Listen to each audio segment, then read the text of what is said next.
Hey, good morning everyone. I just wanted to make a follow-up video to yesterday's lesson on the distributive property.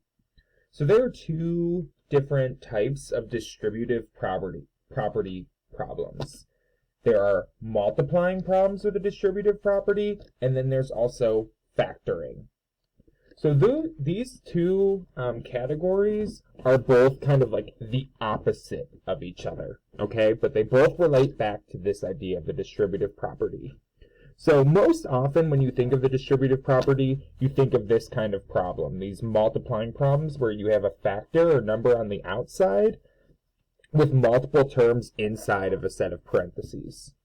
So the distributive property states that you need to take the number or factor on the outside and distribute it to each term on the inside of the parentheses. So you're giving this out to each number separately on the inside. And when you distribute, like the title of this category says, you are multiplying. So you would do 6 times 2x.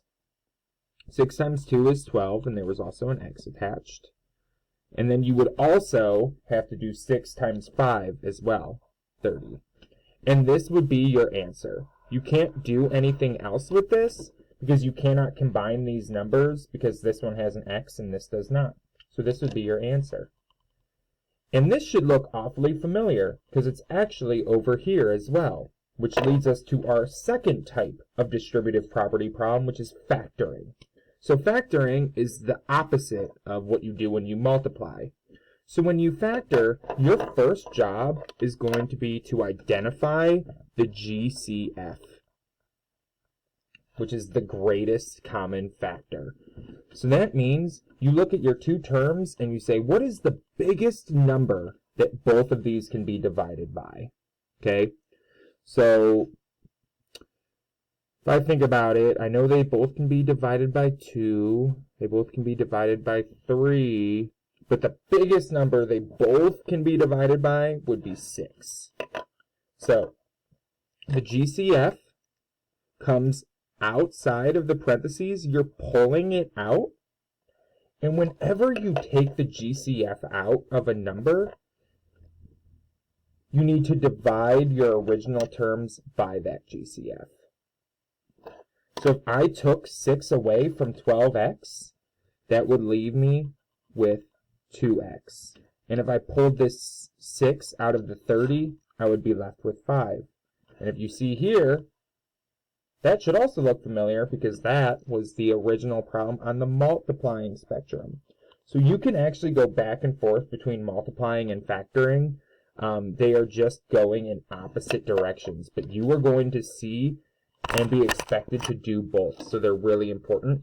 Factoring is typically the harder of the two, so I'm going to just copy down the rules for factoring, which you should maybe copy down in your notebook or on a piece of scrap paper that you can keep. So first, identify the GCF. You need to identify the GCF, and then the GCF goes outside of your parentheses. And then you divide each term. So each little item, 12x and 30, you divide each term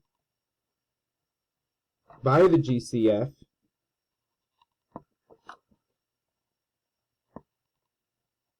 And that goes in the parentheses. Okay? So once again, here, just to recap, we identified the GCF. 6 was the biggest number both could be divided by, and we pulled that out. And then to figure out what we had to leave in the parentheses, since we pulled 6 out from both of these numbers here, I had to divide both of them by 6. And then you can see, to check your work, if I did distribute and multiply back out, I would get back to the original answer. So, hope this helps.